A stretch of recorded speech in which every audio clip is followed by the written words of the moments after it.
Tapi saya akan nyampaikan gini, Pak. Dalam sholat itu ada dua kefarduan.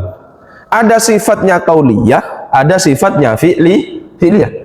Ada fardu yang harus diucapkan, ada fardu yang harus dikerja dalam bentuk pekerjaan, gerakan.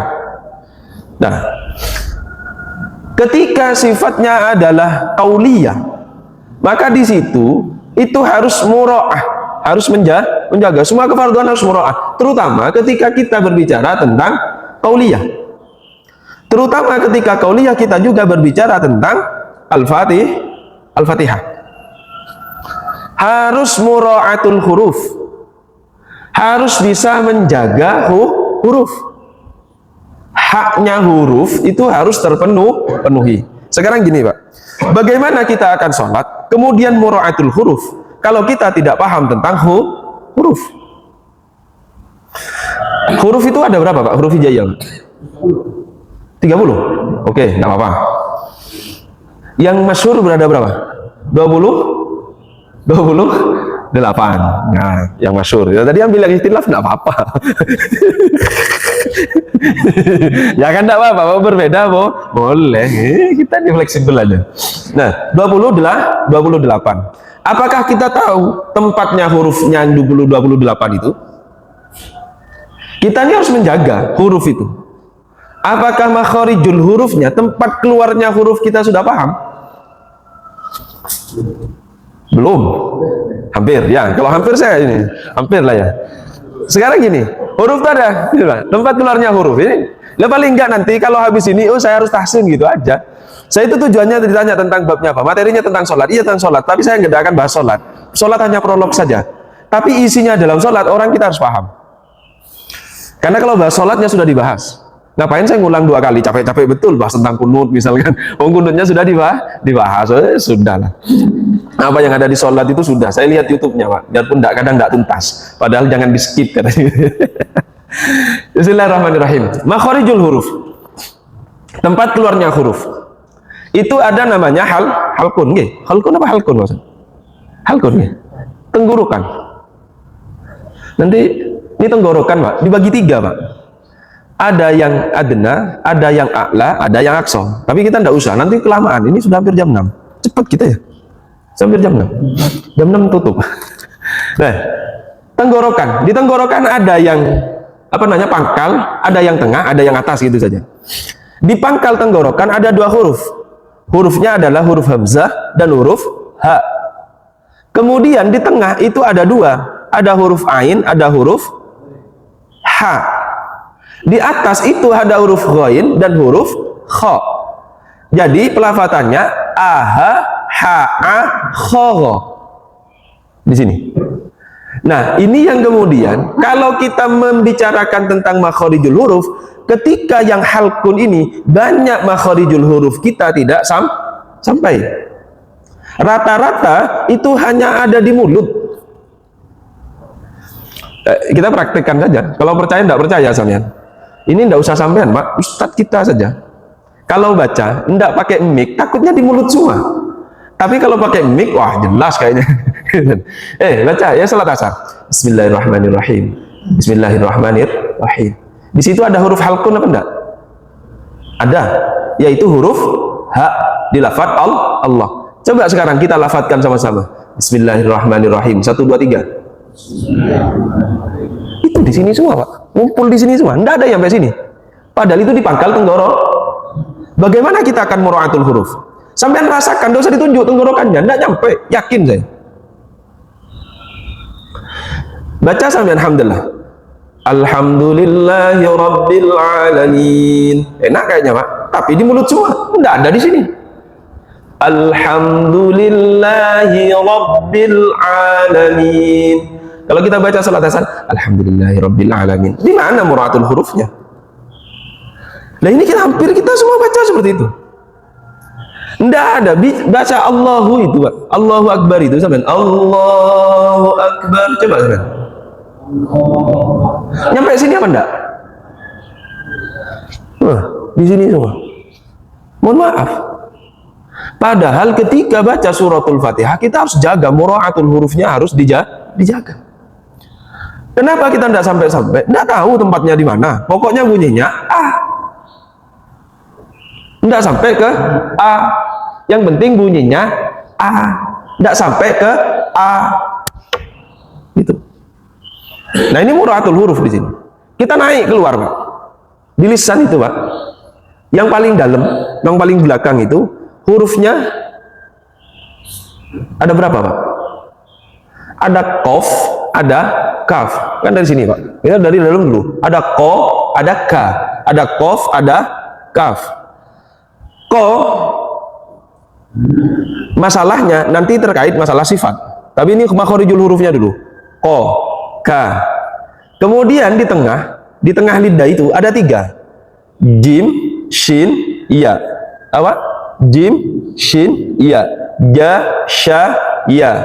Kalau bacanya iyyaka na'budu wa iyyaka nasta'in, enggak sampai ke tengah. Iyyaka na'budu wa ya. Harus sampai ke tengah lidah. Jim juga sama gitu. Jadi, bukan jaji. Coba jaji itu pasti di ujung. Dia harus di tengah lidah. Karena makhorijul hurufnya itu hurufnya adalah di tengah lidah. Lah, baru huruf iya. Ja, sya, iya. Baru kemudian di tengah lidah itu ada pinggir lidah kita. Kanan atau kiri? Nggak tahu Pak Ustaz, pakai yang kanan atau yang kiri? Pak Ustaz pakai yang kanan atau yang kiri, Pak Ustaz? Dua-duanya, berarti lebih baiknya itu pakai kanan kiri.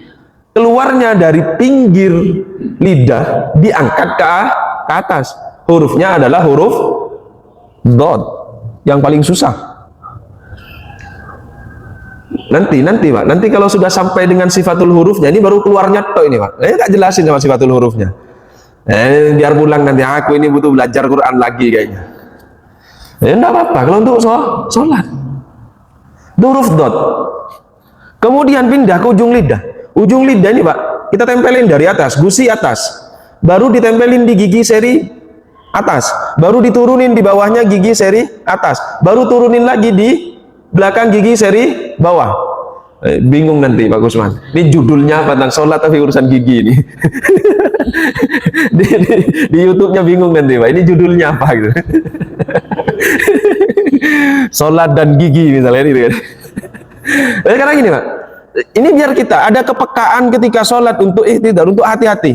Muraatul hurufnya, untuk menjaga fatihahnya, untuk menjaga bacaan ketika menjadi arkanus sholat atau furudus sholat. Sekarang ini Pak, yang ujung lidah ditempelin ke gusi atas, itu hurufnya ada berapa Pak? Kita kasih clue aja, ada 3 semua sudah gitu. Ada 3 semua. Yang atas itu hurufnya lam, nun, ro. Kalau dibaca la, na, ro. Itu kalau sampean baca itu Pak, harus ujung lidahnya nempel ke gusi atas. Di gusi la nara, la nara, la nara. Sekarang kemudian kita baca Allah. Coba Allah. Ketika lam berarti dia harus nempel ke gusi yang atas. Nah, kalau Allah enak Pak. Sampean Bismillahirrahmanirrahim. Semua lam, ro, dan nun sampean tempelin ke gusi atas. 1, 2, 3. Lah kok sholatnya sampean kalau sendiri lebih dari 2 menit Pak? Kok 2 menit kapan nempelinnya? Tolong baca itu. Bismillahirrahmanirrahim. Sampean Bismillahirrahmanirrahim. Takutnya tidak nempel. Kemudian yang di belakang gigi seri atas itu hurufnya ada 3 juga. Pokoknya 3 semua nih Pak. 3. Ta, dal, to. Ta, da, to. Atau to, ta, da. Terserah sama bacanya. Da, to, ta. Terserah. Pokoknya hurufnya ta, dal, to. Ya, itu nempel di gigi atas. Kemudian turun ke bawah lagi. Sa, za, zo. Model to yang ada titiknya, hurufnya zo ya. Sa, za, zo. Itu bacanya di nempel di sini. Sa, za, zo. Nah, kemudian yang di gigi bawah itu yang sifatnya sofir. Sin, zai, so, sa, za, so. Nah, kemudian kita baca ihdinas siratal mustaqim. 1, 2, 3. Musnya di mana sampean, Pak? Lidahnya. Bukan si-nya. Si-nya sampean sudah hati-hati. Ihdinas si. Tapi mus sampean hilang lagi di situ karena ndak muro'ah. Sudah ndak ke gigi seri bawah. Gigi seri itu yang dua sama itu, Pak. Namanya gigi seri. Ihdinas siratal mustaqim. Mustaqim. Ndak boleh lepas di situ. Harus ditempelin di situ. Coba sampean kalau baca ihdinas siratal mustaqim. Ada nempelnya, sampean baca sendiri, enggak usah dihati-hati. Sampean baca seperti sampean biasa. Ketika sampean sholat, ada ndak giginya sampean tertempel oleh ujung lidahnya sampean. Karena mura'atul huruf. Nah, ini kan pentingnya mura'atul huruf. Kemudian di dua bibir ini fa, mim, ba, waw. Fama, bawah. Itu 28 itu, Pak. Kalau dihitung 28. Oke. Sekarang tak compare dengan sifatul hurufnya. Sampai nanti sifatul hurufnya yang pertama saja ini sudah kalang kabut kayaknya, Pak. Serius saya. Sekarang sifatnya huruf itu. Nah iya mura'ah ini, Pak. Mura'atul huruf ada namanya makhorijul huruf, ada sifatul huruf. Nah, sekarang masuk sifatul huruf.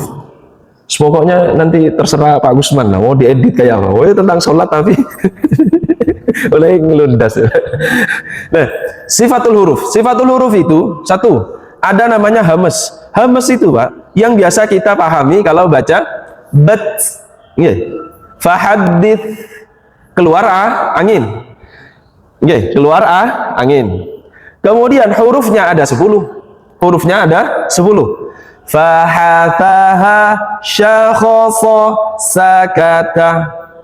Itu hurufnya ada 10. Fahatha ha sya shin kha sad syakhasa sakata. Fahathaha syakhasa sakata sin kafta. Itu kalau melafadzkan harus ada anginnya. Sa fa ha. Sekarang di luar itu namanya hurufnya adalah jahr. Sekarang sampean baca huruf da 1, 2, 3. Nah, kemudian tempelin tangannya di sini, Pak. Da 1, 2, 3. Ada anginnya. Nah, kalau adanya kok ikut hamas. Padahal itu bukan huruf hamas. Lah sampean baca a sampai iya, takutnya keluar angin semua, Pak. Hamas semua. Padahal huruf hamas itu cuma 10.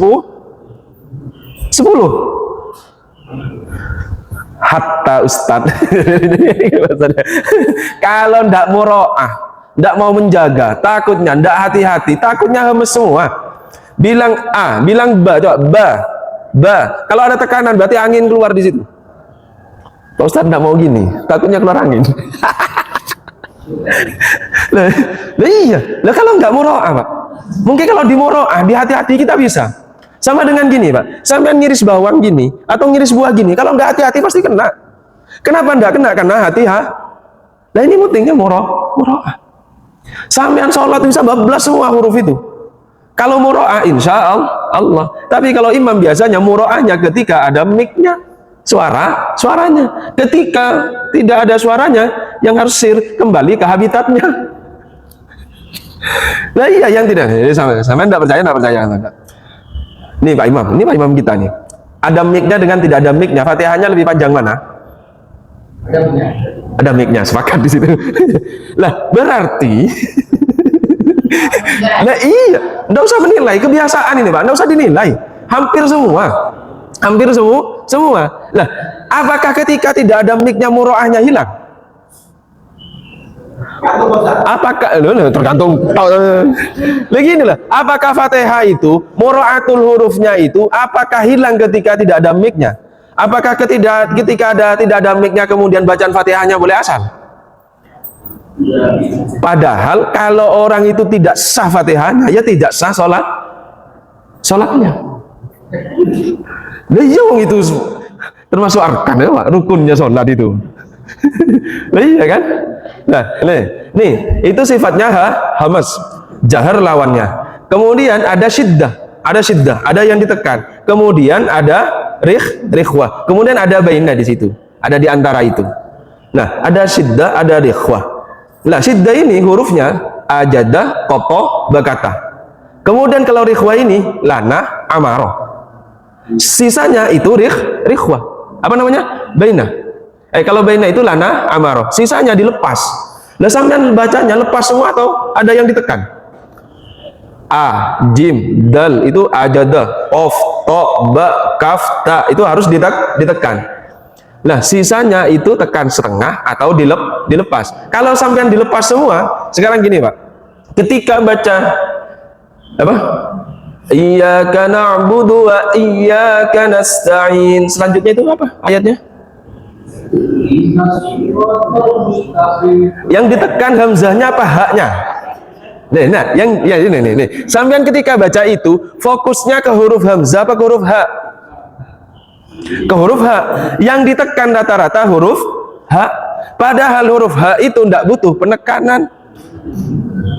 Yang ditekan kalau secara sifatnya itu adalah huruf hamzah. Karena sifatnya apa namanya? Rikhwah, sifatnya ha itu rikhwah, dilepas saja. Bismillahirrahmanirrahim, haknya dilepas saja, tapi harus nyampe sini. Kenapa orang fokus untuk nyampaikan ke sini? Padahal itu pertamanya sudah hamzah. Ketika hamzahnya sudah nyampe sini, maka haknya tinggal ngikut saja, tidak usah nekan. Kenapa fokus ke haknya? Karena tidak muro'ah di situ. Coba haknya nyampe dulu, hamzahnya dinas, bukan akhirnya ditelan ke dalam karena hamzahnya itu ada di mulut, haknya mau disampaikan ke sini. Nah, ini di sini, dua-duanya di sini sama di sini. Yang ditekan itu huruf hamzah, haknya itu rikhwah, dilepas saja. Nah, kemudian istifal, ada isti'la. Ada huruf yang tekanannya ke bawah, kemudian ada ke atas. Bacanya kalau ini berarti kalau baca so tidak boleh baca sa. Gampangannya di situ. Istifal, isti'la, khoso, dogoto, kodho. Frekuensinya di sini Pak, di Fatihah itu Pak. Isti'la ini Pak. Ketika baca gho, berarti bunyinya o. Semua yang bunyinya o itu isti'la, kecuali bacanya lam dul jalalah, lam di lafdul jalalah yang diawali dengan fathah atau domah atau ro. Itu namanya tafkhim, bukan isti'la. Bacanya asalnya ar-rahim. Jadi ar-ro. Nah, ro-nya itu bukan istilah, tapi itu adalah tafkhim, tebal. Nah, orang banyak salah di sini, Pak. Bahwa kita bilang lam itu bunyinya, kalau harokat fathah bunyinya la. Okay. Nah, baru Allahnya itu baru tafkhim. Sekarang baca. Kita kalau disuruh salawat ini, sallallahu, iya kan? Iya benar kan? Sallallahu ala Muhammad. Sallallahu, ada ya? Bacanya sallallahu. Ya punten ini. Ini kebiasaan. Ini kebiasaan. Kalau kita baca sod kemudian lam. Lamnya tasdid, bacanya sallah. Oh, sallallahu ada huruf lo. Sallah. Baru kalau lafdul jalalah baru bunyinya Allah. Ayo, as-salatu khairum, masa gitu? Nah, sampean kalau baca itu sampai saya diketawain. Kalau sampean baca salawat, ayo. Saya harus ketawa. Kira-kira. Ini Pak. Ini mura'atul huruf ini, Pak.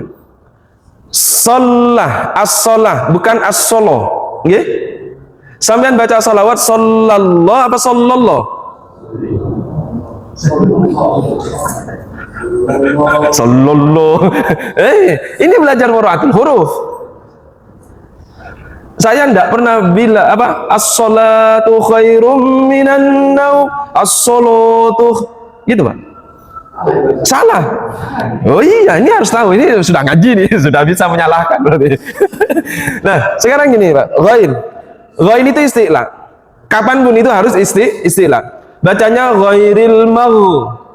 Kalau ke bawah ghairil mag, berarti istifal. Ya, Ustaz. Ghairil mag lewat atas, tekanannya ke atas karena gha, bukan gha.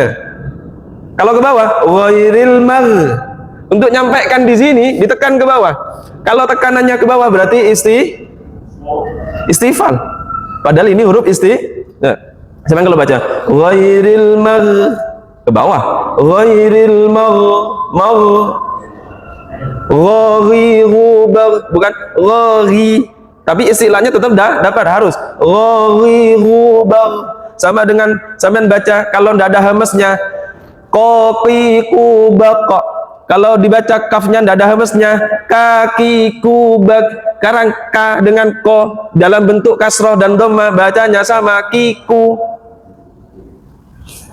Makanya di situ harus dikasih hames kakiku, bukan kakiku. Itu namanya hames.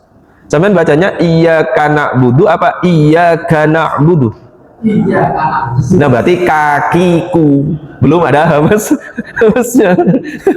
Nah inilah pentingnya nih, karena kalau huruf kaf dengan huruf kaf ketika fathah itu enak Pak, satunya bunyinya ka, satunya bunyinya ko. Tapi kalau kasroh dan dhamma sampean misahinnya di mana? Kalau nggak ada sifatnya, mura'atul ini huruf ini, kalau nggak belajar sifatnya, sampean pisahin di mana bunyinya ko dan bunyinya ka. Ketika kasroh dan dom bunyinya sama-sama kiku. Nah, baru di situ Pak ada namanya infitah, idbaq. Semua huruf itu rata-rata terbuka, baru ada tertutup itu agak ditekan, itu namanya idbaq. To yang bunyinya to, dot, sot, zo. Nah, kemudian ada cepat, ada lambat, namanya idlaq dan ismat. Nah, tapi dari ini Pak, satu huruf ro itu tambahannya banyak. Ada takrir, ada inhiraf. Saya contohin satu saja. Ini sudah lewat seperempat. Benar ya? Iya, saya di depan. Takrir, inhiraf. Baca ro. Sekarang bismillah saja, Pak. Kita sudah bahas banyak tadi itu. Jadi kalau mau detail, ya tahsin, Pak. Ini prolog aja, Pak. Ini prolog aja. Maksudnya habis ini punya ghirah. Nggak tahsin dengan saya nggak bisa, Pak. Tahsin dengan yang ahli Quran. Ini ada Pak Ustadz kita, hafid Quran juga. Nah, ini Pak. Sudah ini. Ini ada ghirah, maksudnya ada semangat untuk belajar Quran lagi. Sekarang baca bismillahirrahmanirrahim. Kita ambil huruf ro saja. Ro itu tadi makharijul hurufnya, ujung lidah itu digusi atas.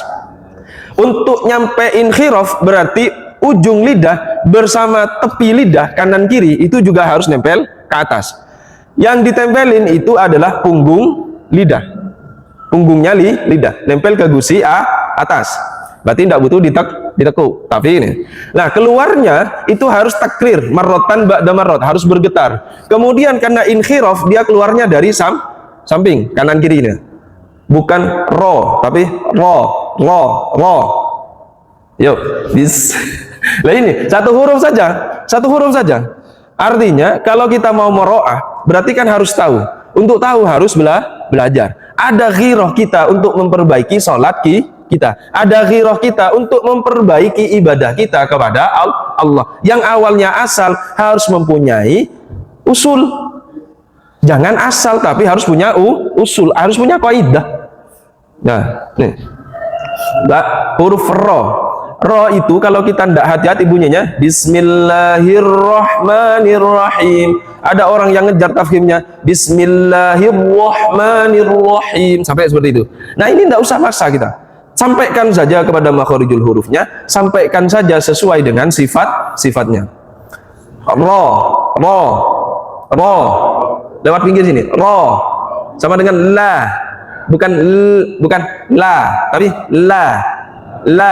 Agak tekan sedikit karena itu adalah bainiyah. La. Ro.